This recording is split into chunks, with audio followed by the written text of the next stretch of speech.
This new story about survival during the apocalypse begins like many others, with betrayal. The main character of this story is named Zhang Xiaoyang, and now he is in a hanging state, literally. He's hanging right above a cage full of bloodthirsty zombies, and his ex-girlfriend is laughing and mocking him, reminding that all his friends are dead. But he may not worry. Soon his meaningless life will also end, and he can join his friends. Thinking back on what happened, Xiaoyang couldn't forgive himself for letting it all happen. It was all his fault. Or rather, it was his fault for trusting this evil woman who deserved a miserable death. That's who the real villain here is. But for her, all the threats of our hero were not scary at all. She found herself a boyfriend stronger and richer, and now asked him to deal with this garbage. The fat man was not at all against helping and offered to torture Zhang Xiaoyang slowly, so that the girl could enjoy the sight and let out her anger. Before pressing the button, the fat man mockingly thanked Xiaoyang for all his supplies. Thanks to his generosity, they would be able to live comfortably for a few months. That was the end of the conversation, and Xiaoyang fell right into the zombie cage. For these insane creatures, there was no difference in what to attack. Fresh flesh was the only thing they desired in this world. The bound Xiaoyang could only scream in pain, and dream that if he had a second chance to live his life again, he would make his ex-girlfriend Qi Jing and fatty Li Shuxiang pay for what they had done. But suddenly, it was as if Xiaoyang woke up and heard Qi Jing's nasty, disgusting voice demanding an explanation. She wanted to know why it was that he still hadn't put her name on the house deeds. Does he not love her at all? Xiaoyang, meanwhile, was trying to come to his senses and realize what was going on. Had he been reborn in the time before the apocalypse? In his past life, he was deceived by Qi Jing. Not only did she swindle away the inheritance his parents left him, but he also ended up homeless. Later, the apocalypse began, and a global catastrophe turned people into zombies, plunging the entire world into chaos.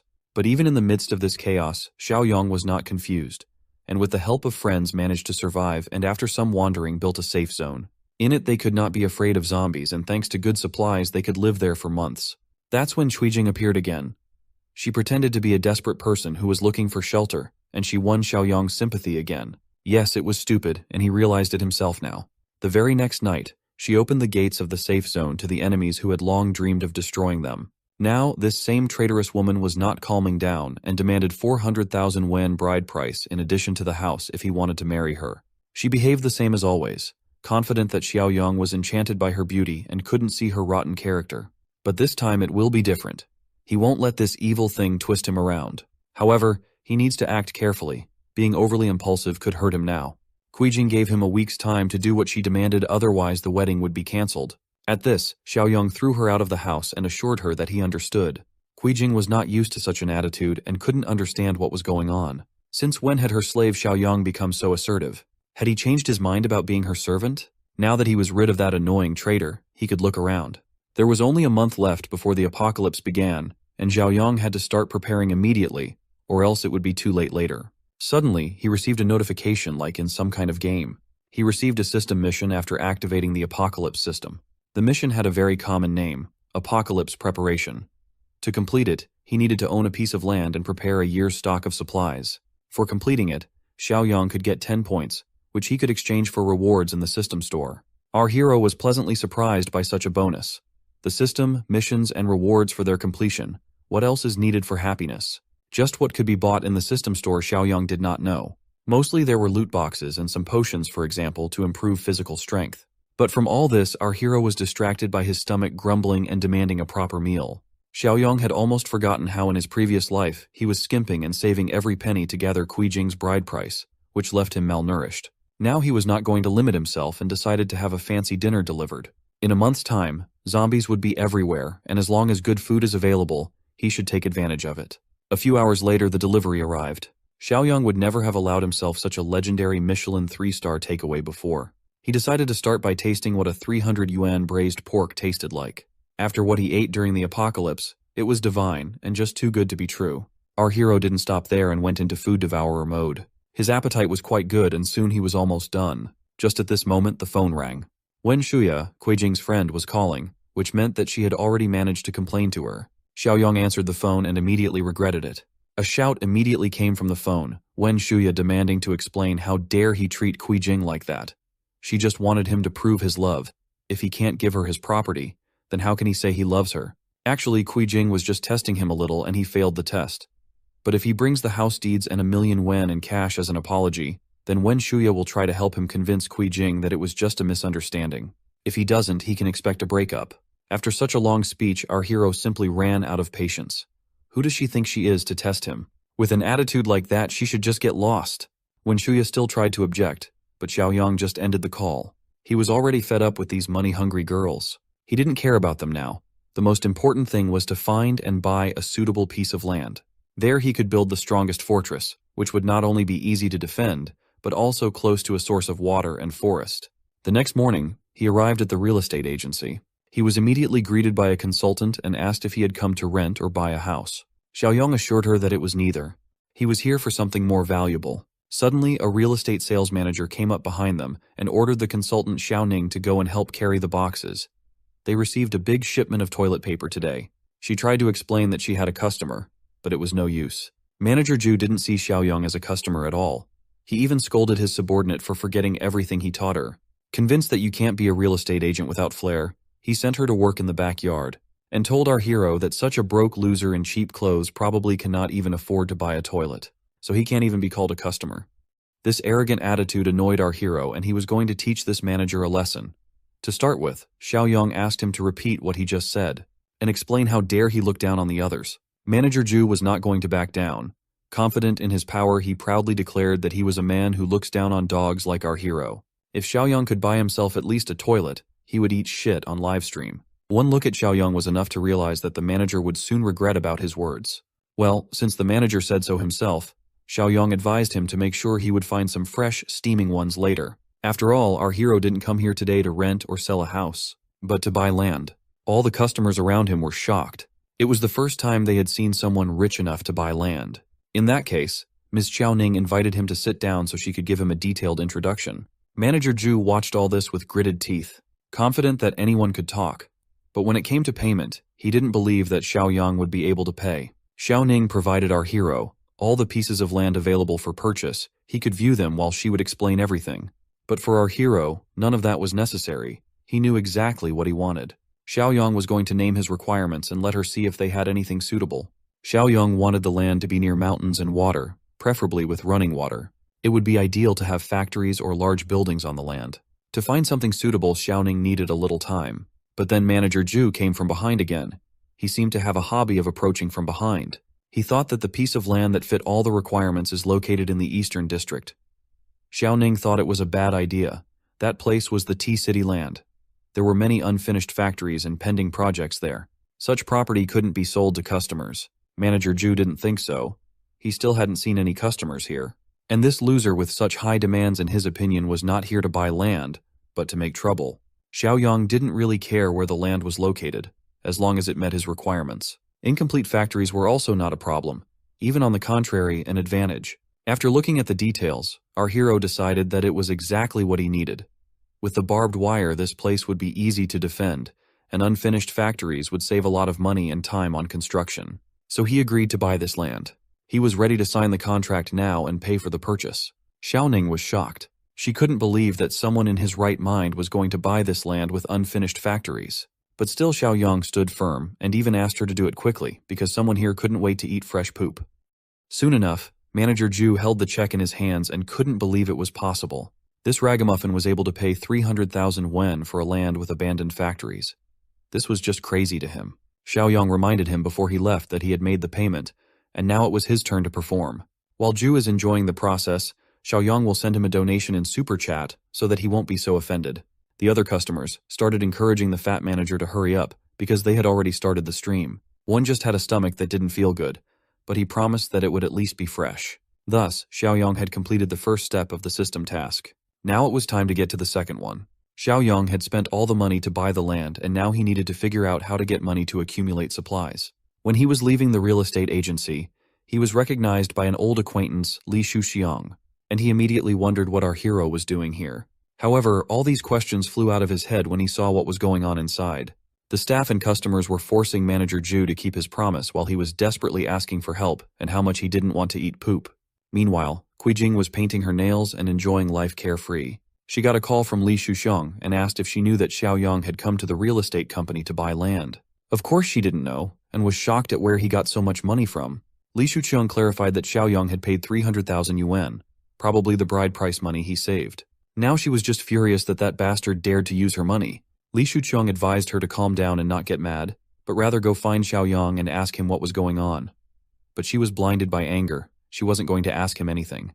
That bastard was using her money and she was going to expose him today. In the meantime, our hero had his own worries. Buying supplies and building a base required a lot of money to be found.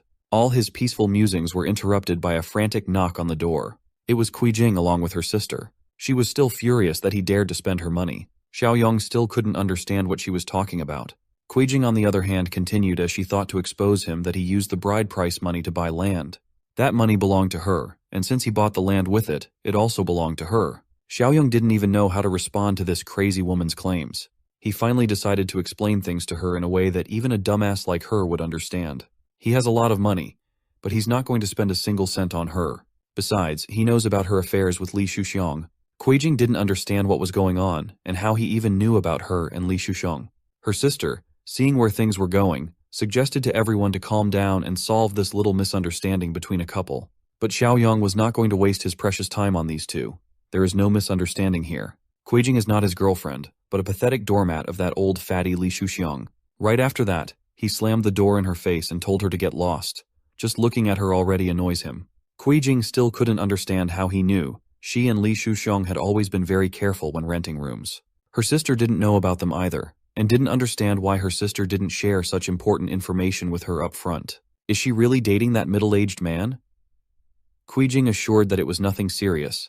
They had just rented rooms a few times. In such an out-of-control situation, they had no choice but to go home and come up with a new plan. That's all they could do. Since her sister screwed up with Xiaoyang, Wen Shuya herself was now not going to hold back and wanted to charm Xiaoyang. After all, they are good sisters. The next day, Xiaoyang arrived on his land together with a construction crew. He wanted to rebuild one factory, and he was wondering how long it would take. After a detailed analysis, Foreman Li summarized that reinforcing the walls, building protective towers, installing Texas barbed wire, thickening the steel armored doors, and adding bulletproof glass were all time-consuming processes. But he was interested in one additional question. What kind of power had offended our hero that he needed to build such a fortress? Xiaoyang advised him not to ask too much because knowing too much does not lead to anything good. Our hero just wanted to know how much it would cost to finish the construction in a month. Foreman assured him that it couldn't be done in a month. In that case, Xiaoyang knew many who were willing to do it instead. Foreman replied that the lives and well-being of the workers were worth more. This surprised our hero. He had first met Foreman with conscience, but it turned out that he was wrong. It just meant that there would be a lot of money needed. Xiaoyang asked him to tell him the price without delay. Foreman Li calculated that if they had to finish the project in a month, the workers would have to work around the clock, so the cost would be 6 digits. The price was 20 million, and they wanted to get a deposit of 5 million yuan before they started construction, so they could start work right away. But this option was not quite suitable for our hero. He wanted them to start work right away, and he would transfer the money to them within a week. The construction company didn't have to worry that he wouldn't pay. If he couldn't, that land would be theirs. Suddenly, Wen Shuya appeared on the construction site. She defiantly hugged his arm and asked him what he was doing here. Xiaoyang was already sick of this rotten woman. In his previous life, she, along with Jing, had forced him out of his parents' legacy. And this time, he was willing to make her pay twice as much. All her attempts were useless. No matter how much she tried to act like a nice girl, he could see her rotten nature. She asked if this was the land he bought. It's such a beautiful view, and Xiaoyang probably wants to build a villa here, right? But whatever he builds here is none of her business. Seeing this attitude, she couldn't understand what was going on. Since when did that loser behave so strangely? Usually just her touch on his arm was enough to make him blush and his heart start pounding. But today, none of that worked. Instead, he indifferently turned away from her and went to instruct the construction workers what they were doing wrong, and that the gate needed to be widened. Wen Shuya couldn't afford to miss such a golden opportunity. Since Jing had ruined everything with her cheating, she should move her, and this land would become hers. Xiaoyang returned home and wondered how he could get more money. After he mortgaged the house to the bank, he only got a 3 million yuan loan.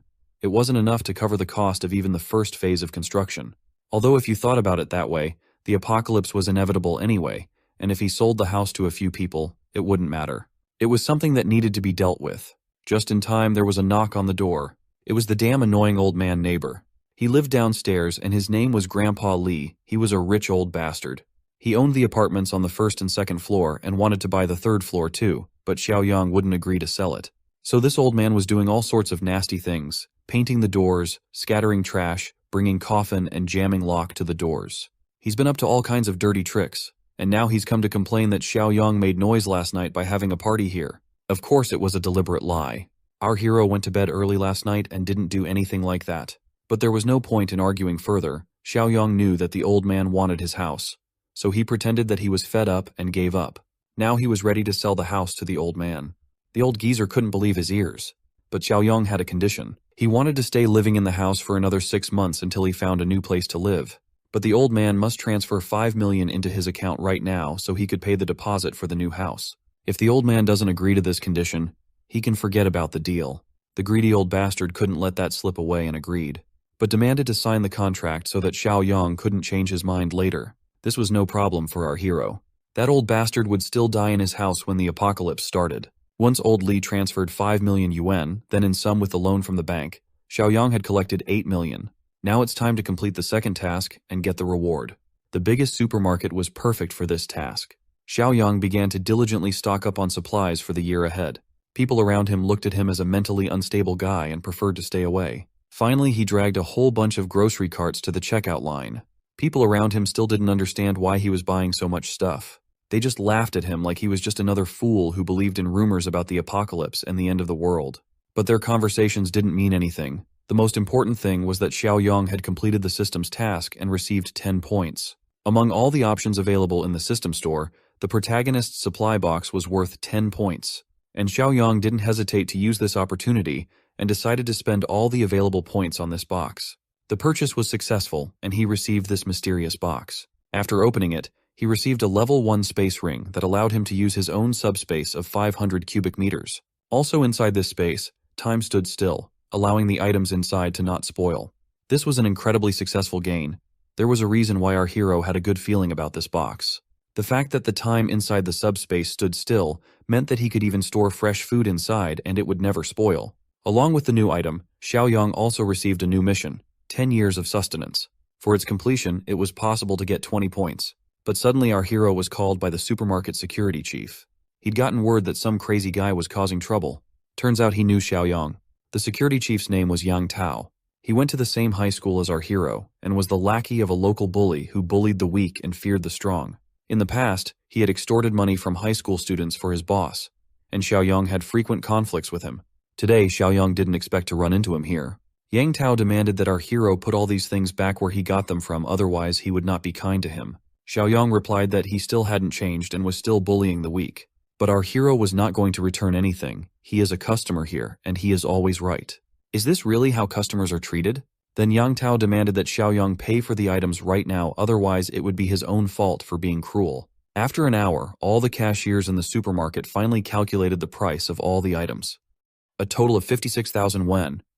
Yang Tao immediately demanded to pay, and our hero did not hesitate to use his credit card as a superhero weapon. The transaction was successful, and the security chief was shocked. He turned around and was about to leave, accepting his defeat, but Xiaoyang ordered him to wait. Yang Tao didn't realize what he was doing. But it was simple. Yang Tao had been rude, and now our hero wanted a public apology, or else he would return all those goods. The security chief thought that he had gone too far and was only looking for trouble. However, there were too many witnesses around. They saw everything and fully supported our hero. They recorded everything on video and threatened Yang Tao to make him famous all over the internet if he didn't apologize. Xiaoyang also promised that if the apology was sincere enough, he would buy the goods here 10 times more.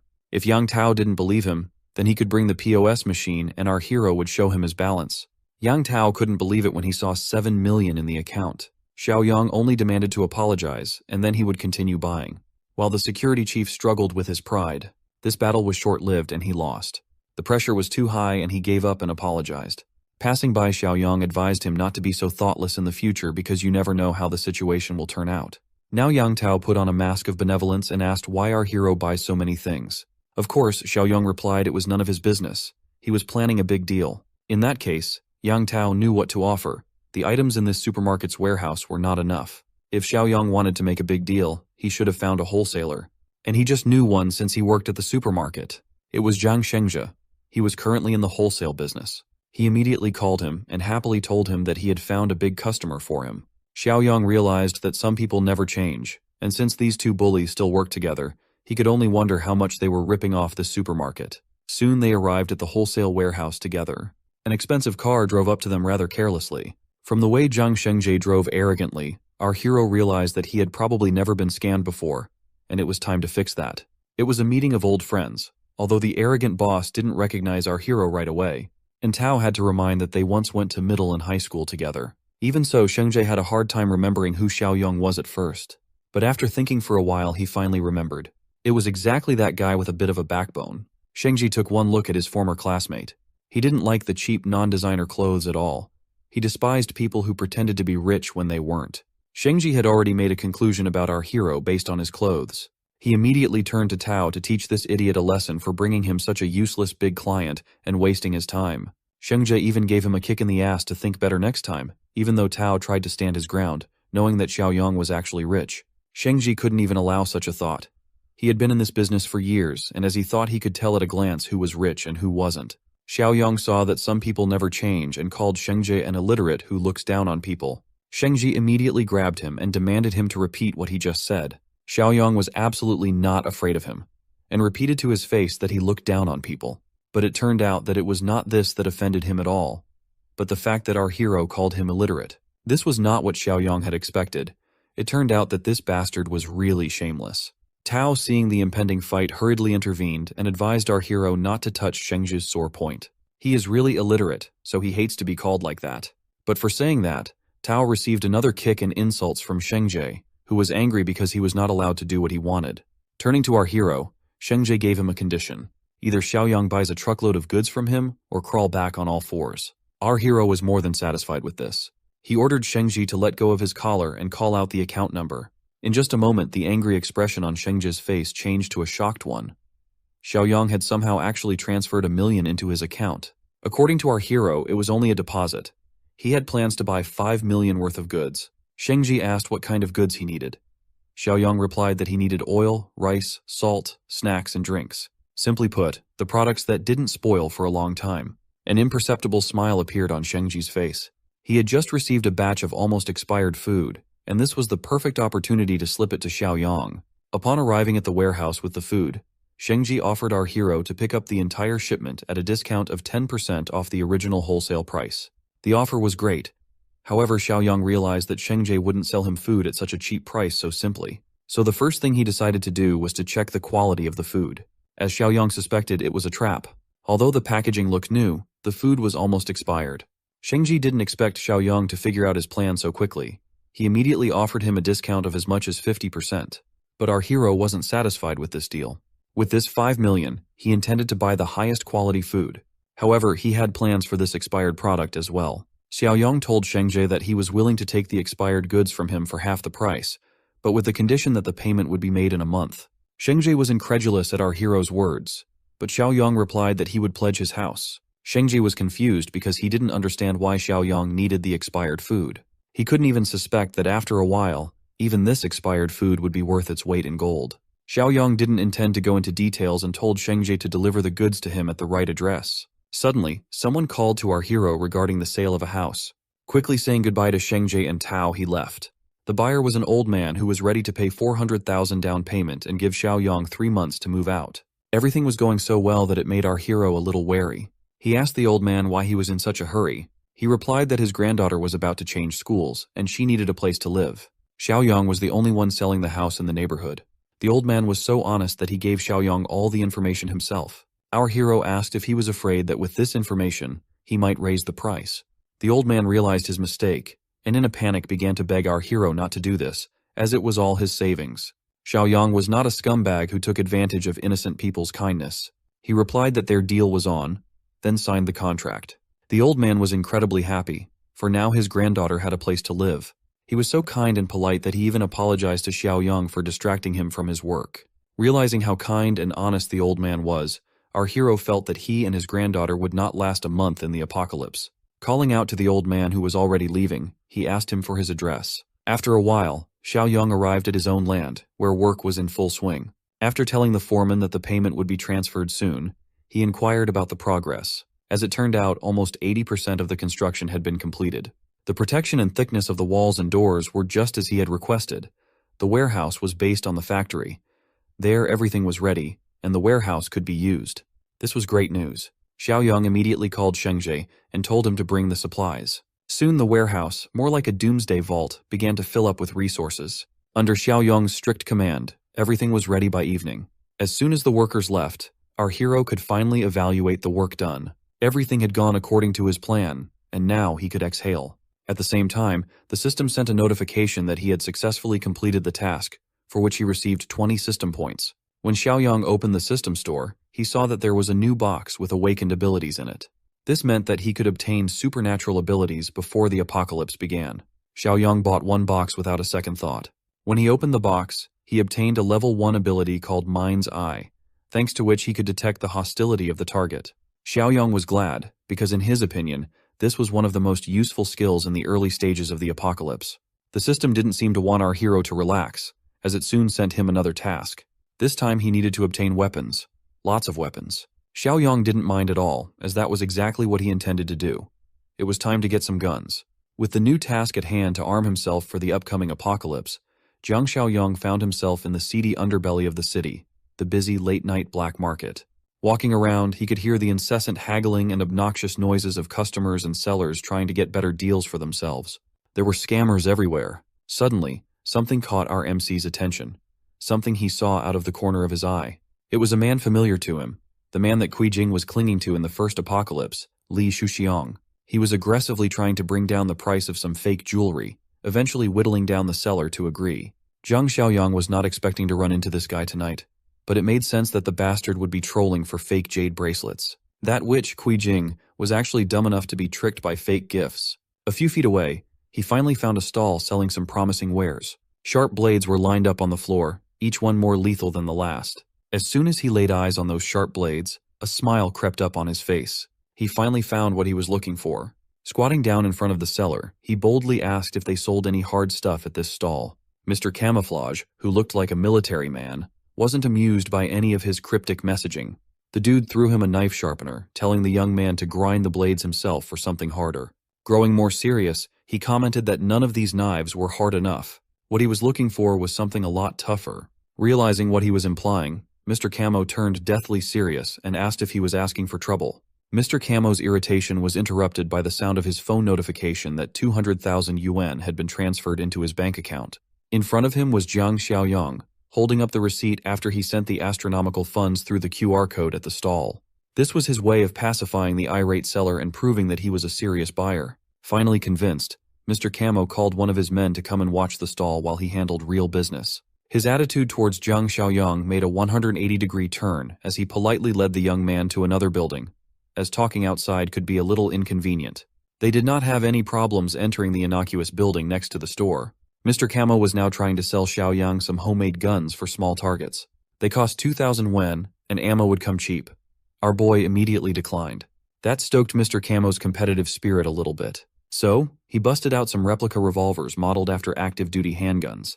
For 5,000 yuan, you'd get a 9mm shooter. Bullets would be 5 yuan a pop. For Xiaoyang, this much was barely acceptable, but he prepaid 200,000 yuan. This junk did not stoke his interest at all. Confused by the mention of prepayment, Mr. Camo asked what he meant by it. Jiang Xiaoyang proclaimed that the initial transfer from earlier was just a 10% prepayment for his order of 2 million yuan worth of weaponry. Mr. Camo was getting a little worried regarding this mysterious buyer's affiliation. Xiaoyang made up some BS about how his subordinates usually handle this type of sleazy buys, but he's here now and doesn't appreciate unwelcomed questions regarding his identity. Sensing that the young man must mean some serious business, Mr. Camo respectfully urged him to wait just a moment while frantically running to a different room. He hurriedly turned the lock on the entrance. Just to be safe, Mr. Camo also gave the surrounding area a quick look around through the window. He turned to Jiang Xiaoyang and claimed that he came to the right person. Walking closer, he whispered that he'd handle this matter. All he needed was an address, and they'd proceed with the transaction at midnight the day after tomorrow. He'd only accept cash. By the time Jiang Xiaoyang exited the innocuous place, Mr. Camo was practically treating him like a VIP. Xiaoyang was just unlucky enough to get back to the night market street right when the familiar bastard from earlier was walking around. Li Shuxiang commented on this unexpected meeting in a black market, no less. Now it makes sense why the young man has been spending so much lately. There's also the matter of Kui Jing. He reckoned that the kid must have seen too much financial advice lately, and now he's trying to lie flat, sell everything, and live in comfort. Unbothered by all the nonsensical words of a fat bastard, Zhang Xiaoyong thought it would be more practical to just try out his newly acquired ability. Opening his mind's eye, an imperceptible aura lit up his gaze. He could see a happy face indicator on top of Mr. Camo's head and an angry one on Li Shuxiang's. This was a very useful ability, as he had expected. To experiment more, he talked trash about the fat bastard buying fake and secondhand goods to trick Kui Jing. That girl was also his secondhand trash, so it made sense that she was only worth so much. Hearing that made the fat bastard's indicator even angrier as he cursed out the young man after hitting a nerve. Seeing the developing conflict, Mr. Camo stepped in and asked his new big fish client if the fuming fat bastard was bothering Xiaoyang. He labeled Li Shuxiang as an enemy. Taking the hint, Mr. Camo assured his new big bro that he and his staff would teach the fat bastard a lesson. Xiaoyang was cool with that, but he reminded them not to go too far as he had other plans for Li Shuxiang in the future. Seeing a group of well-built thugs coming after his fat ass, the wannabe gangster started freaking out, stumbling over his words and losing his arrogance. Mr. Camo did not waste any more words on the piece of trash and pulled out a baton. The boys made quick work of the fat bastard, leaving him beaten and bruised in the middle of the dark road. There were shoe prints all over his face and his white suit from all the kicking he endured. This event only strengthened his distaste for Zhang Xiaoyong. 2 days later, the rendezvous was set at the warehouse, and it seemed like both parties were on time for the agreement. In front of Xiaoyang was a truckload of suspicious crates. This was precisely what he wanted. The arrival of his firearm signaled the success of his battle-ready task, rewarding him with 10 system points, bringing his total up to 20. Inside the crates were heavy firearms, rifles, pistols, and every extra piece of equipment he might need. For some reason, the system also added a bonus reward, a +2 physical enhancement potion. Holding the syringe in his hand, he was pretty pleased with the unexpected drop of this bonus. With the +2 classification, it was even double the efficacy of the one in the system store. Not wasting another second, he lifted that syringe and aimed at his veins. He was expecting a tiny pinch of the needle, but the strength potion coursing through his bloodstream was an agonizing process. As an average adult male, his physical score would be around 5 points. With an increase of +2, that's practically a 40% boost in his overall power.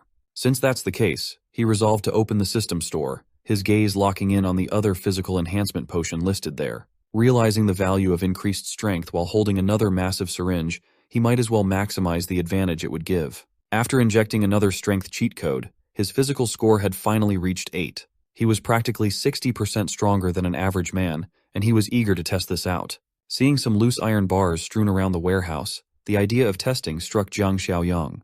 He took one of the iron bars, one of those thick ones used for reinforcing buildings. Xiaoyong threw it up in the air and proceeded to kick it as fast and hard as he could. His attack bent the thick rod quite noticeably. The momentum carried on with the stick flying right into the nearby wall. Xiaoyang's kick was powerful enough to make a decent dent in a wall through the iron bar. With his current strength, his bare hands are practically weapons now.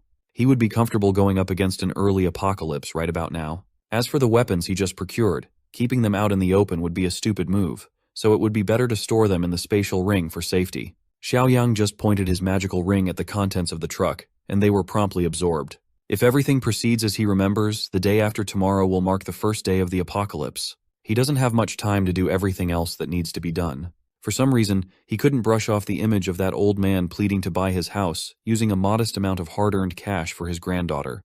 Zhang Xiaoyong had been through countless life-and-death scenarios and treachery in the first apocalypse, but ignoring the plight of the unfortunate had never been his style. Maybe he'll send some essential supplies to the old man. That's the least he could do to help him and his granddaughter's chances of survival. It's a repayment of sorts for supplying Xiaoyang's apocalypse funds. The very next day, Zhang Xiaoyong drove to a rundown apartment building in a shady part of a different city. Without GPS, finding this place would have been impossible, given how hidden and decrepit it was. Seeing as the old man had been renting in such a cheap and old place without an elevator, it was evident that he wasn't well off. Their unit was even on the top floor. Reaching the door, Xiaoyang casually knocked. He suddenly realized that he should take out the supplies from his storage ring, or he would have a hard time explaining where they came from. Activating its effects, boxes upon boxes of essential supplies stacked on top of one another filled the hallway. At that moment, the old man reached the door. He opened it and immediately assumed it was the landlord, promising to pay rent next week. When he got a good look at the young man, he realized it was Mr. Jiang. With him were the boxes crowding the hallway, stretching through the staircase, which confused the old man even more. Xiaoyang promised to explain the deal later.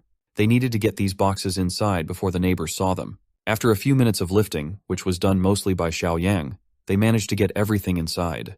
The old man was impressed that the young man didn't even look tired. Meanwhile, Xiaoyang was just surveying the room and analyzing if it would be a suitable emergency shelter. And it was. The front door was solid enough. Next, he urged the old man to listen carefully to what he was about to say. He explained that the supplies should be used wisely, as they should last for about half a year starting tomorrow.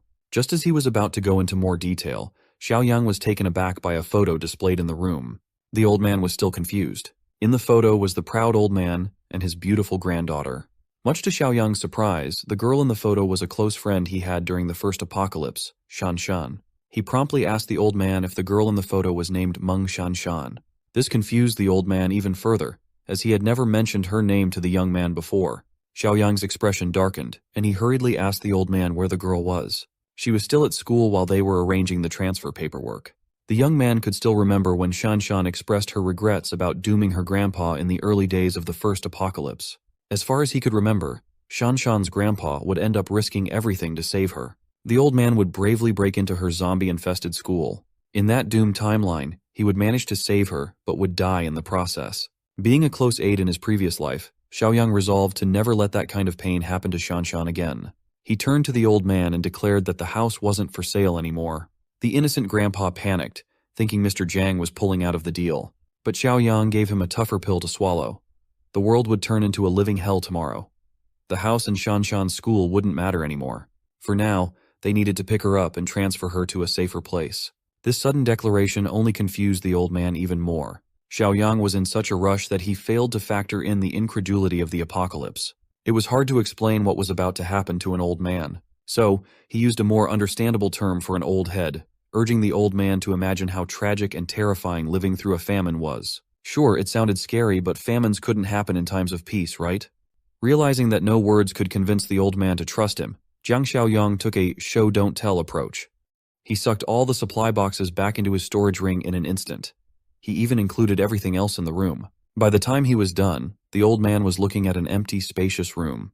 There was no other word to describe it other than magic. Jiang Xiaoyang proclaimed that he had superpowers and could see into the future. The old man needed to listen to everything he said to survive and save Shanshan. Their next move was to take the girl out of that school. On the car ride to where Shanshan was, the old man's mouth still hung wide open, his eyes fixated on the unbelievable young man. To get there as fast as possible, Xiaoyang drove like a madman, as if traffic laws were merely suggestions. Running out of the vehicle, they needed to find Shanshan wherever she was. In front of one of the department buildings was a young woman surrounded by a few other students. It was none other than Shanshan. Right now, some stereotypical witch was slapping her across the face because some boy liked her. With defiant eyes, Shanshan insisted that she didn't even want to be with the freak, and she didn't like the attention from the creep. Another witch stepped in and kicked her in the stomach for daring to talk back. Two witches took turns beating her up out of jealousy over all the attention Shanshan was getting because of her beauty. The situation was rapidly accelerating, only to be interrupted by the voice of the old man after seeing his granddaughter in such a heartbreaking position. Those witches turned their attention to the grandpa running towards his precious granddaughter. He yelled at the unruly young women for what they were doing to Shanshan, telling them to let go of the girl. That's when some ugly thugs stood in his path, telling the old man to step back and let the girls settle their business without interruption, deliberately showing their blunt weapons and blades. The old man did not hesitate to charge in, even when threatened with knives, yelling at the boys for being mannerless bullies. One of the thugs raised his steel bat, aiming it at the old man's head. It would have been quite a severe ordeal had the bat hit, but Xiaoyang decided to step in on time, stopping the bully's attack. He looked at the young waste of space. It seemed like young guns were still learning to be thugs. The other two shifted their attention to Xiaoyang. They thought he was Shanshan's older brother or something. An easy target, nevertheless. The bully's hands holding the steel bat didn't budge no matter how he struggled, and then Xiaoyang made him eat a solid kick to the solar plexus. The poor thug flew into the air, looking like he had been launched by a cannon. Looking at the fate of the first thug, the other two hesitated for a moment. By the looks of it, Xiaoyang seemed trained in combat. Maybe if they went at him as a double team, they could sneak a hit in. But judging by the cold and calculating glare of Xiaoyang, that didn't seem to be the case. Two thugs, one at the front holding a knife and the other at the back holding a bat. This was the best plan two wannabe thugs could cook up. The first one to make a move was the one from the flank, doing a full bat swing. Sensing the incoming attack, Xiaoyang was easily dodged by swift ducking. His new body was proving useful already. After taking those potions and enhancing his physical abilities, his reaction speed was even heightened. He grabbed the thug who tried to bash him in the head, pulling him by the collar as if Xiaoyang were catching a badly behaved kid. With his newfound strength, slamming the bastard right into the cold, hard ground was easy peasy. One slam was all it took for the bully to pass out. The guy must have hit his head on the concrete or something. Taking the chance, the remaining bully rushed in with a knife in hand. Without even batting an eye, the zombie apocalypse veteran redirected the weapon and stared down the blonde bully with his unwavering eyes. Xiaoyang didn't even break eye contact while priming his leg for another kick. This time, he kicked the remaining thug on the side of the leg. The force was so powerful that it made the bully fold like an omelet. For additional damage, the fall eventually ended with Blondie's face hitting the floor quite hard. In just a few seconds, the wannabe thugs were dealt with appropriately. The only obstacles remaining in front of him were the catty witches aggravating Shanshan for no good reason. You see, after going through the first grueling apocalypse, Zhang Xiaoyang is now a proponent of equal rights, equal fights. So he smacked that bully witch across the face. She wasn't expecting it either. The strength behind that slap was quite serious. It made her shiver, and her cheek turn red. As for the other bully, since she liked pulling Shanshan's hair so much, Xiaoyang gave the witch a taste of her own medicine. He didn't let go no matter how much she pleaded. With a murderous gaze, he pulled out the knife he got from the blondie and placed it against the girl's neck. Scared of what he might do, the witch was frightened to tears. Every bystander in the area heard a crisp slash and an ear-piercing scream. Xiaoyang didn't even bat an eye. In the first apocalypse, he did a lot of things for the sake of survival, and those instincts have remained with him. The ladies watched in horror at the result of what he had just done. Miss Bully dropped to her knees, seemingly lifeless and powerless. Don't worry, our MC is not that brutal, at least not yet. He just gave the bully a little haircut and humiliated her in front of everyone. Still not learning her lesson, the witch cried out that she wouldn't let Xiaoyang get away after doing her dirty like this. He didn't pay any mind to her empty threats. While glaring down at her pathetic self, he sprinkled the locks of hair on top of her head for maximum disrespect. He did so while telling her that he did her a favor, as long hair would only be a burden in the near future. Everyone was confused by his cryptic words, but he assured them that having short hair might just save the bully's life in the coming days. Xiaoyang turned to Shanshan with close familiarity, telling her that they had to go now, even if she didn't know where. Nevertheless, the old man convinced his granddaughter to board Mr. Jiang's car immediately. In there, her grandpa told her that she wouldn't be coming to school anymore. With a crazy look in his eyes, the old man explained that a massive famine was coming, and survival would have to be their priority. Shanshan wasn't buying it, though. She thought her grandpa just fell for one of those scam calls. Xiaoyang watched the two bicker as the young woman worried that her grandpa had just gotten conned for some cash. The young man was just glad to see Shanshan safe, promising to keep her safe in this new life. Seeing as grandpa's words had no effect, he butted in and confessed that the information about this alleged famine came from him. Come to think of it, she didn't even know who this guy was, driving them to God knows where. Zhang Xiaoyang properly introduced himself, letting Shanshan call him Brother Xiaoyang. She thanked him for standing up to the bastards at school, and he assured her that those guys wouldn't have many days left alive. Now, she was curious if there really was a famine coming so suddenly. He finally fessed up that he just made up the famine story to make it easier for the old man to understand. A famine in modern peaceful times would be borderline impossible. So, he cleared up that what's really coming in the next few days is the apocalypse, the end of modern civilization as they know it. Hearing that would make anyone feel crazy. It's a natural reaction to such a declaration. Looking at the clock, Xiaoyang reckoned that it should be about time to check the news and internet to see the initial signs of the end of times. Pulling her phone out and checking the news, a video of a man reciting some pretty ominous end-of-day stuff appeared front and center. It was a man being detained by authorities in a crowded train station. Some people said it was rabies, and the guy was biting other people. But the man seemed lucid enough to recite some grim stuff about a smog with a strange smell. In the video, the detainee resisted being held down hard enough to break free and bite more people like a dog. It was pretty much chaos from then on. As Xiaoyang stated and expected, the initial signs of the apocalypse were already in full swing. Tomorrow will mark the official first day of the apocalypse. A toxic smog will start to blanket several provinces, including Province B. All kinds of living beings will be affected by this unknown smog. It will come to a point where a significant portion of the population will mutate into mindless zombies roaming the streets, looking for their next prey. As for the other portion that survives the smog, they won't be spared by the cruelty of those zombies hungry for flesh. After dying an agonizing death, the victim will become one of them. Shanshan is part of the new generation, so she should have a general idea of what zombies are like. She does have some ideas based on films and pop culture in general, but it's hard to believe it is happening for real. But when the chaos officially kicks off tomorrow, the day after, or next week, Everyone won't find the idea so unbelievable. Unfortunately, they were caught in traffic when time was of the essence to get back to headquarters. It was so bad that even the emergency lane was blocked and backed up. The old man was starting to freak out as Mr. Jiang just mentioned zombies, and now they're in a stationary position. But Xiaoyang assured him that they should be safe for now. But even if the zombies won't be able to take over everything for a few days, the possibility of a small outbreak nearby would not be impossible. While every car was bumper to bumper, a luxury car sped through the emergency lane, passing everyone. When the traffic moved a little bit, the luxury car took the opportunity to cut Xiaoyang. The bastard was driving so fast and recklessly that Xiaoyang nearly rammed into him had he not braked. He was pissed, and rightfully so. That guy had no concept of turn signals and just cut into the emergency lane like an idiot, endangering everyone. Feeling confrontational, the young man refused to swallow the disrespect he was handed. He didn't let the bastard enter his lane, blocking it off. Even after he deliberately showed that he wasn't letting the bastard in, the luxury car wasn't giving up. Everyone's stuck in the same traffic jam, and reckless drivers don't get a pass. The luxury car pulled up next to Xiaoyang's window and spouted some vile curses, looking like he was the one aggravated in this situation. The old man advised that they should just avoid trouble for now, as the reckless driver seemed wealthy and powerful. Xiaoyang didn't mind that, though. If the bastard tried to step out and cause trouble, he wouldn't hesitate to paint the road with the rich man's blood. They were stuck in that traffic jam for almost an hour, but it fortunately cleared up. Looking at their rear, it seemed like the headaches had not stopped yet, as the luxury car from before was trying to cut in once again. It was deliberately chasing after them. Xiaoyang was really starting to get pissed off now. The rich brat just wouldn't let it go. Whoever that bastard was, he's surely an unhinged person who willingly put his life and vehicle on the line just to be obnoxious on the road. He was tailgating and deliberately taunting them. It's your textbook road rage enjoyer. The old man urged Mr. Jiang to just let it go and not engage any further. Well, the Jiang Xiaoyang of the past might have let this bastard slide, but the apocalypse is due tomorrow.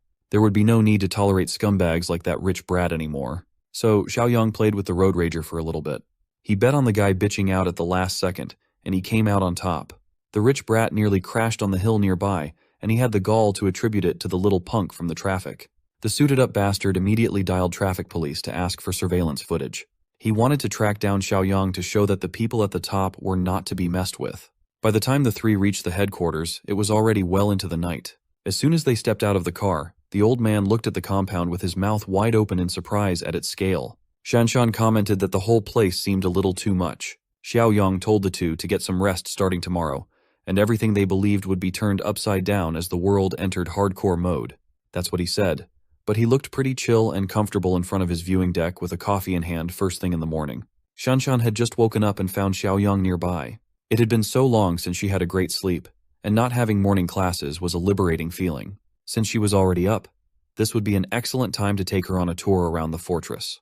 They fetched Grandpa, and Xiaoyang gave them a tour around the facilities, where all walls were made of some serious reinforced concrete. Each gate wouldn't cave without the use of heavy weaponry, as they were remote-controlled and made of 3-centimeter thick solid steel.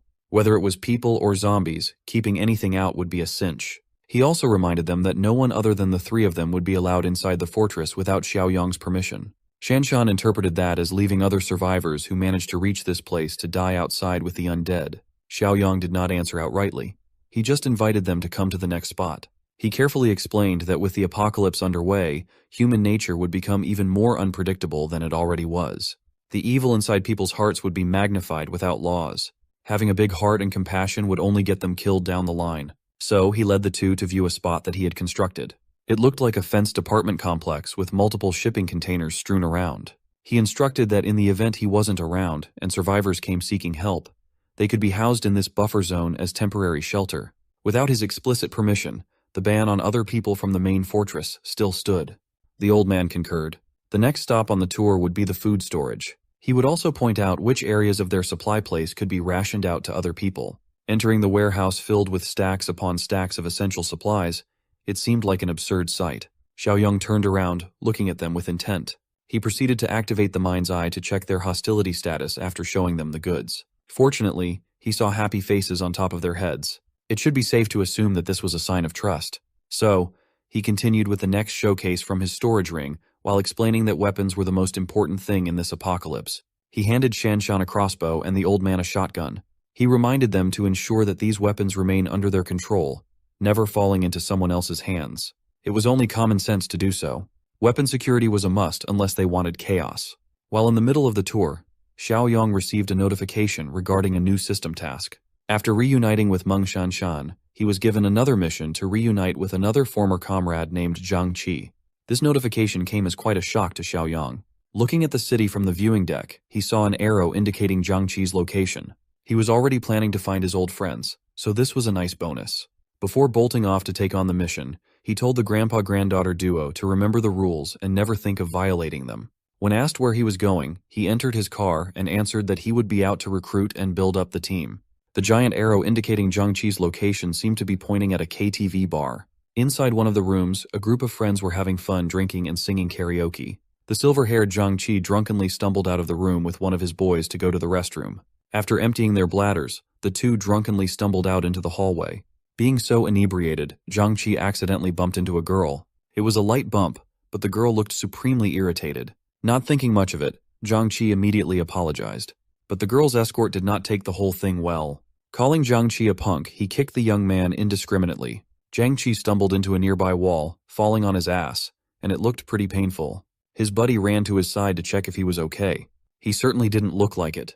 Glass's buddy had some balls to stand up for his friend, yelling at the violent thug for behaving so aggressively. Not used to people talking back to him, especially in front of his girl, the thug was infuriated.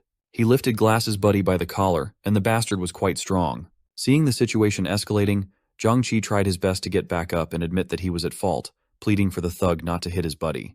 Fortunately, a KTV staff member was walking around nearby.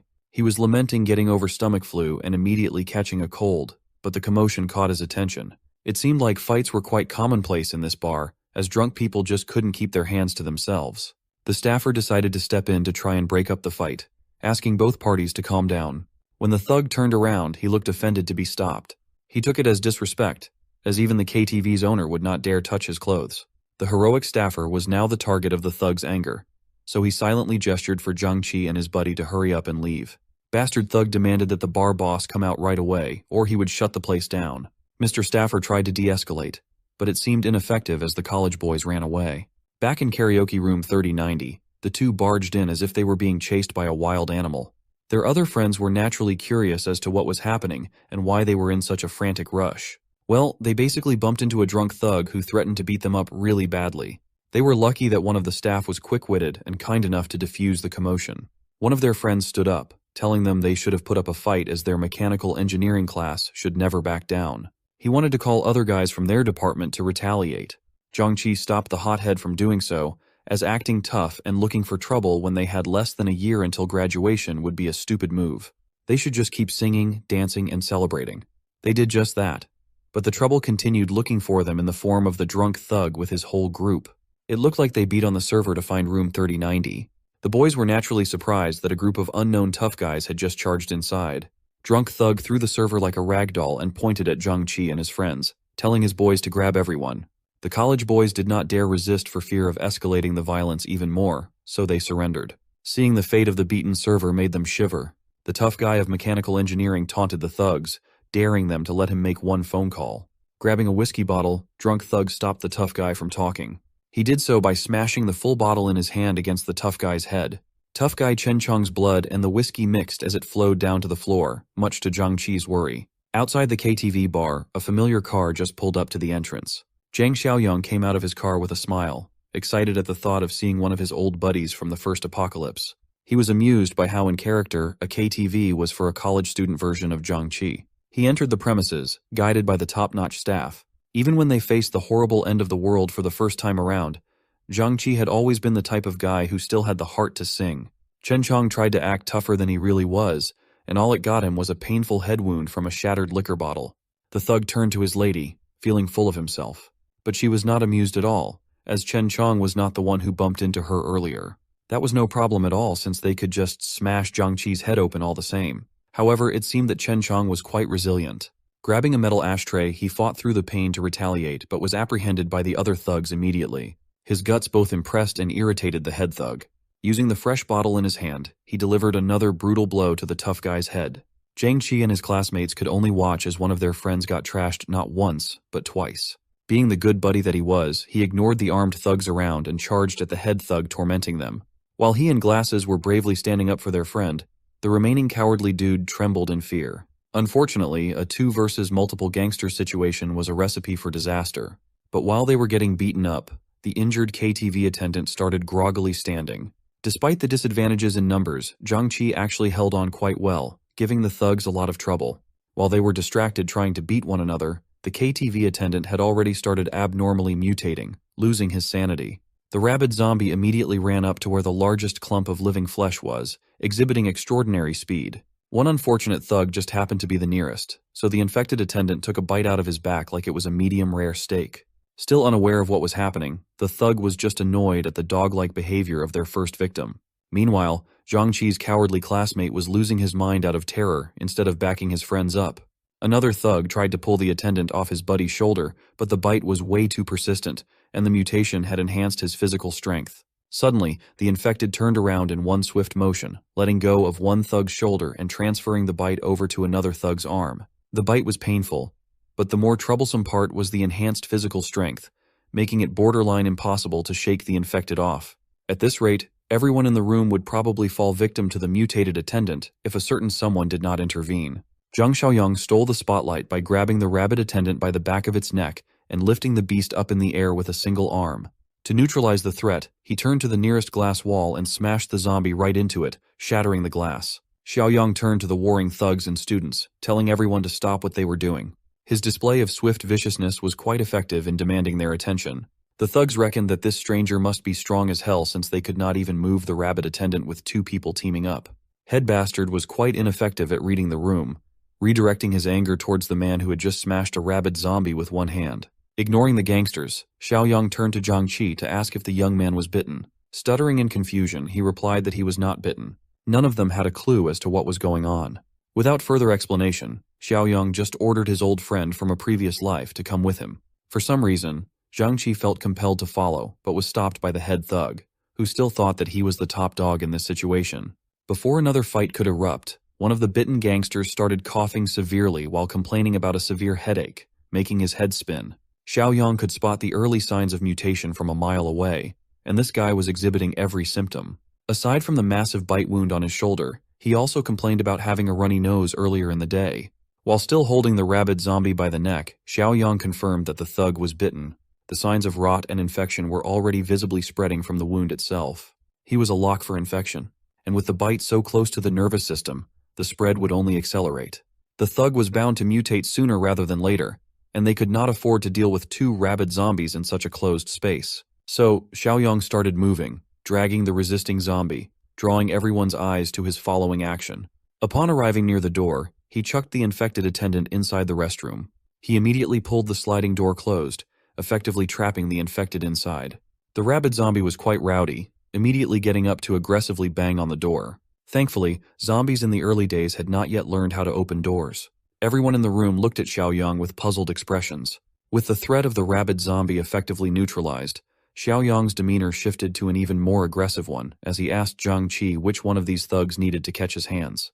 The young man was still confused as to who Xiaoyang was since they didn't even know each other at this point. Head Bastard, with his bruised ego, charged in, expecting to teach some cocky brat the gangster way, but Xiaoyang just looked at him like he was looking at a harmless kid. Before the head thug could land his pathetic attack, Xiaoyang had already grabbed him by the face, digging his fingers into his skin. Pushing forward until he found a target, Xiaoyang smashed the head thug into the glass table in the middle of the room. The bitten thug with the mortal shoulder wound immediately ran in to avenge his boss. Xiaoyang fixed his stance and landed a quick blow to the gangster's windpipe. With one swift motion, the thug laid flat on his back, his consciousness fading away. Then came the next stage of infection, as the gangster started foaming at the mouth while seemingly having a seizure. His buddy worriedly checked on the guy. One punch should not be enough to put anyone into this bizarre state. Nevertheless, it was an effective show of strength. If anyone else wanted a one-piece combo to go night-night, Xiaoyang would gladly take volunteers. While adjusting his fists for a beatdown, Xiaoyang advised Zhang to take his friends and wait outside the KTV room. They gladly complied, lending their shoulders to the injured Chen Chong and getting out of there as fast as they could. The gangsters wanted to do the same, carrying their injured brothers, who were slowly succumbing to the infection. However, Xiaoyang stood firm at the door, not letting them pass. Head Bastard tried to intimidate him but failed miserably. They must have gotten so drunk that they acted like gods and nearly got his brother Zhang killed. Not wasting any more breath on these lowlifes, Xiaoyang easily pushed the head thug down, infuriating the egomaniac gangster. Afterward, Xiaoyang immediately left, slamming the door in their faces to let nature take its course. Head Bastard began crazily banging on the door, calling Xiaoyang all kinds of names while threatening to skin him alive. Unbeknownst to him, one of his men had already succumbed to the infection. The zombie bite near his nervous system had hastened the process. Upon opening his eyes, they had already turned bloodshot and crimson, with no signs of sanity or control left. The rabid gangster lunged forward to attack his boss, attracted by the banging on the door. Xiaoyang made sure to hold the door handle securely as the rabid gangster gnawed and chewed at his friends. To make matters worse, the zombie attendant locked in the bathroom had also figured out how doors worked. Xiaoyang could hear the carnage from the hallway. Curious, one of the KTV employees hesitantly approached Xiaoyang, and he urgently tasked the employee to get the keys and lock the door, not letting anyone enter. They were also to call the police and paramedics, citing a case of rabies flu inside the room. Hearing the seriousness in the young man's voice and the mention of rabies flu alarmed the employee. He was in a daze, so Xiaoyang had to yell at him a second time to act fast, as they didn't have time to dilly-dally.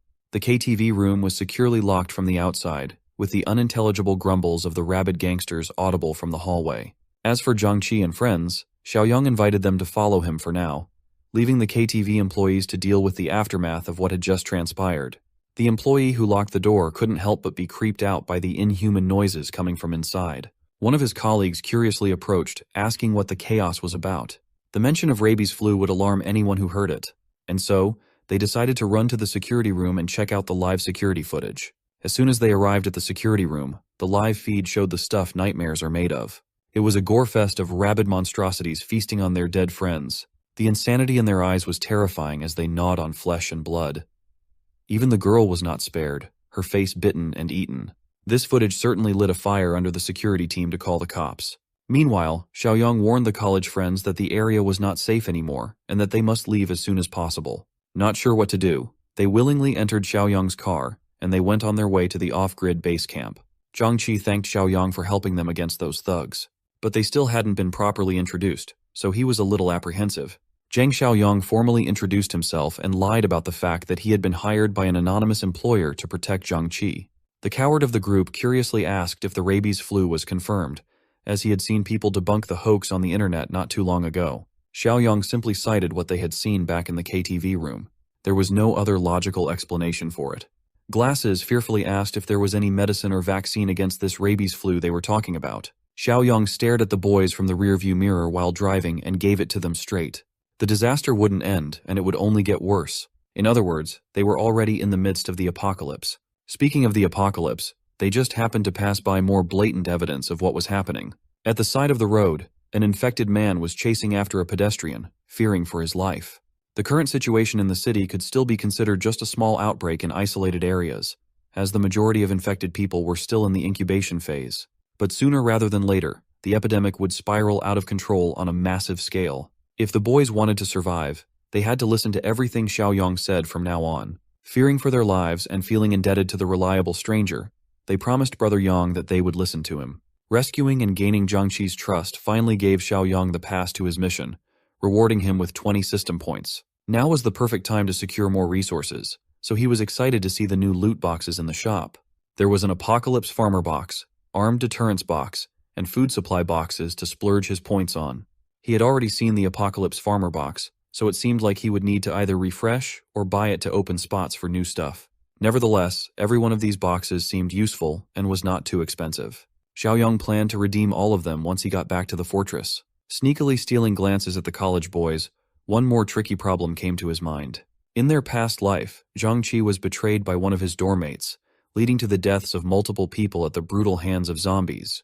Zhangqi was the only one who barely survived, but the betrayal changed him fundamentally. As for the traitor who got everyone killed, it should be one of these bozos sitting in Xiaoyang's back seat. On the other side of town, Kui Jing was on a phone call with the man she lovingly referred to as Honey. The witch had been feeling anxious as she was promised some supplies. Things were starting to get crazy in her area, and she was too scared to go to the store herself. The sucker kept on promising that he would bring stuff over as soon as he was able. Suddenly, a knock on her door nearly gave Kui Jing a heart attack. She hung up the phone and slowly approached the entrance with bated breath. Carefully peering through the peephole, she finally saw who was on the other side. She sighed in relief as she let her witch friend Xiaoya in. Xiaoya also felt uneasy when she heard that the old grandpa named Liu from the building's first floor had been taken away earlier today. Taken away by a police car and an ambulance, trying to keep the matter on the low. It made sense as Jing could hear all the chaos from downstairs earlier that morning. The girls were starting to believe that the rabies flu news was not just some scare tactic. As for Li Shuxiang's promised supply delivery, it still had not arrived. Xiaoya had already warned Jing that the greasy Shuxiang couldn't be trusted, but they could at least use Shuxiang to ransack Zhang Xiaoyang's large stockpile of supplies, enough to make a fortune in the middle of the epidemic. The last time Xiaoya failed to seduce the guy and got kicked out by Xiaoyang, she sent one of her simps to keep an eye on him in secret. So she received reports of trucks regularly dropping supplies at that abandoned factory he refurbished. That would only make sense if Xiaoyang somehow knew about the upcoming epidemic early on.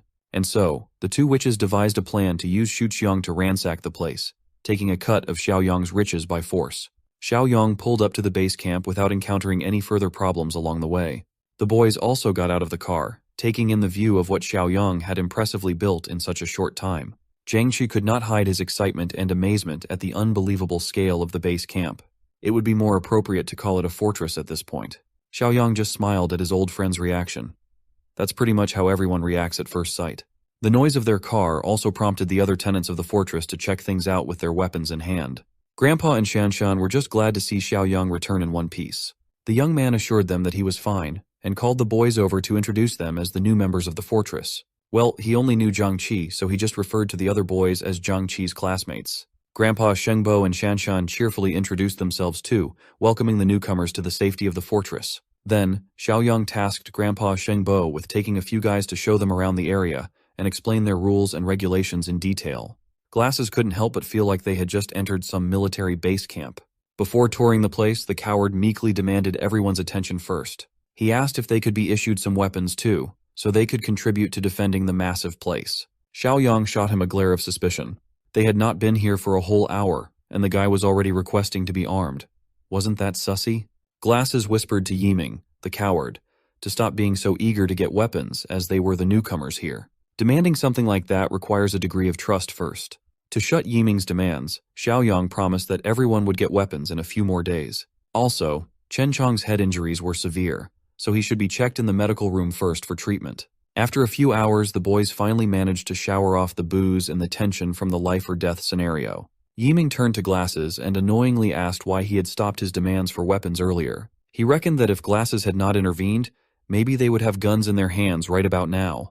The audacity of this coward to stand up and make a speech about how it would be best to be protected given the current situation was laughable. Without firearms, he even compared being in this fortress to being under house arrest. Thankfully, Glasses had some common sense and gratitude for being saved from the jaws of the infected. Yiming continued trying to sow a sense of distrust among his classmates, putting Xiaoyang's background into question as the guy only claimed that he was hired by an anonymous client for protection. Yiming rightfully poked holes in the story, as it did not seem to make any sense. He gritted his teeth and brought up Chen Chong's treatment too. Xiaoyang promised to monitor their buddy's injury, but the medical room had more security features than a prison cell. Yiming spouted the poisonous idea that Xiaoyang might be conspiring to harvest their friend's organs in that sterile room without them knowing. So, he was determined to recruit more dumbasses to his cause and strike first against their savior. Glasses heavily opposed the idea, not wanting to betray Xiaoyang after he had taken them to safety. Yiming asserted that he would rather betray the world than let the world betray him. So, he wanted to take over the fortress and seize control of the entire area. Besides them and that Xiaoyang guy, there was only an old man and a young girl. Yiming reckoned that if Xiaoyang went away, they could capture the old man and the girl. The girl just happened to be pretty cute too, and Yiming wanted some of that. The boys just looked at him with disgust and contempt. Fortunately, Glasses and Zhang Qi were not that type of guy. Realizing that they weren't biting on his plan, Yiming waved his hand and laughed, playing off what he had just said as a joke that should not be taken seriously. Zhang Qi naively accepted that half-assed excuse at face value. The apocalypse had not even gotten into full swing yet, and Yiming was already scheming about degenerate, lawless deeds. Glasses also added that if Xiaoyang wanted to harvest their organs, they would have been helplessly locked up by now. As the other two exited the showers, Yiming deemed them not worthy of conspiring with. He believed that in chaotic times, one must be ruthless. Even though he trembled at the sight of blood while his buddies were throwing hands with gangsters earlier, Yiming wanted to turn them into lackeys for life once he took over.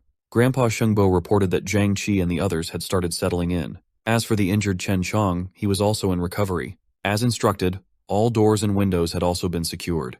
Xiaoyang thanked Grandpa Shengbo and Shanshan for their hard work, telling them to get some rest, for they didn't know what tomorrow would be. Before they went, Xiaoyang also warned the two to keep a close eye on Zhang Qi's other two classmates, citing that he felt some traitorous vibes among them. In the dead of night, Xiaoyang went straight to his warehouse to settle some stuff. He opened the system's item shop and gave the offerings a thorough inspection.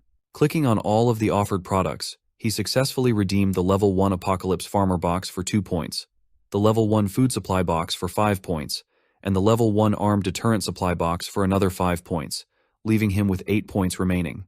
The Apocalypse Farmer box contained 50 corn seeds. The Food Supply box awarded him with 200 kilograms of starch sausage, 100 kilograms of pre-cooked braised pork with preserved vegetables, and 50 boxes of pickled cabbage noodles. As for the Armed Deterrent box, it contained a whopping 2,500 rounds of 9mm ammunition. He dumped the rewards from the boxes in one pile. Seeing the sheer size of the pile was quite impressive in and of itself. It was not as good as spending money freely now in the coming resource-scarce apocalypse, but supplies are supplies. They're invaluable.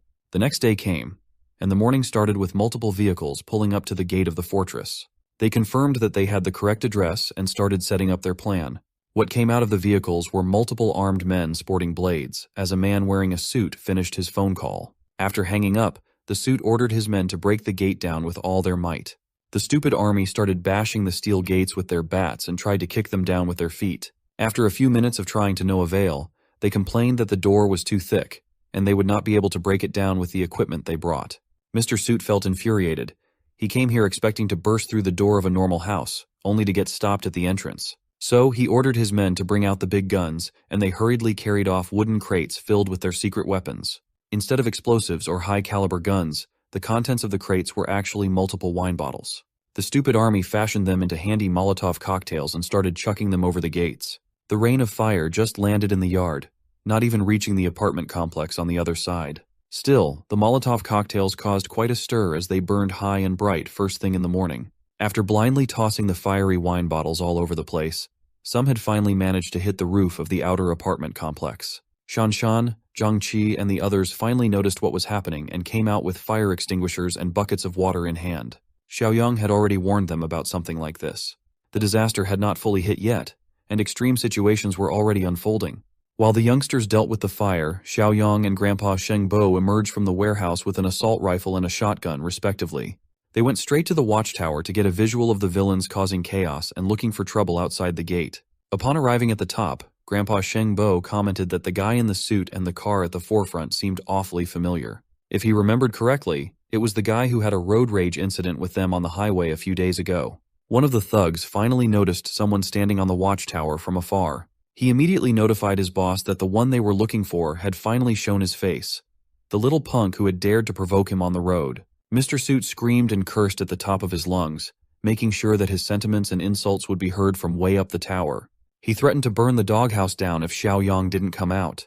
The young man calmly responded by giving Mr. Suit and his lackeys 5 minutes to get the hell out of his property or else. These gangsters did not respond well to threats. They just heard a brat telling them to piss off, which got them riled up. The time for words had passed, and they would rather bring out 2 more crates of Molotov cocktails to do the talking. Suddenly, Xiaoyang received a new task from his system.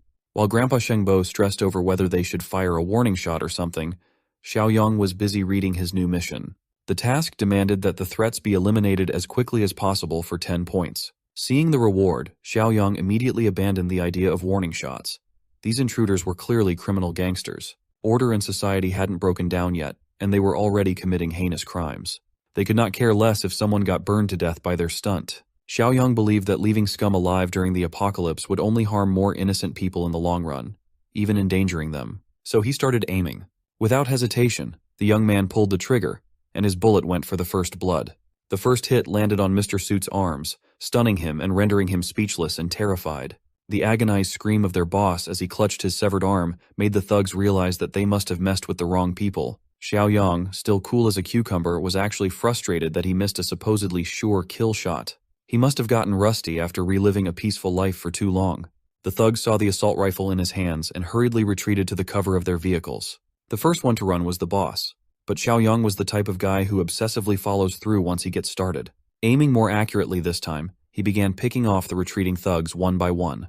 They rained fire on his property, so he rained lead on their asses, chests, and heads. It was a slaughter. The boss must have felt all the adrenaline in his body pumping so hard that he managed to reach one of the vehicles for cover. As soon as he got inside, he ordered the driver to get the hell out of this place, not minding the bleeding stump he used to call his arm. Grandpa Shengbo worriedly looked at the escaping car, but this was no cause for concern. This is precisely why Xiaoyong grabbed the automatic rifle out of the armory. Carefully aiming at the retreating vehicle, he tracked their movement while continuously emptying magazine after magazine of high-caliber bullets, piercing through.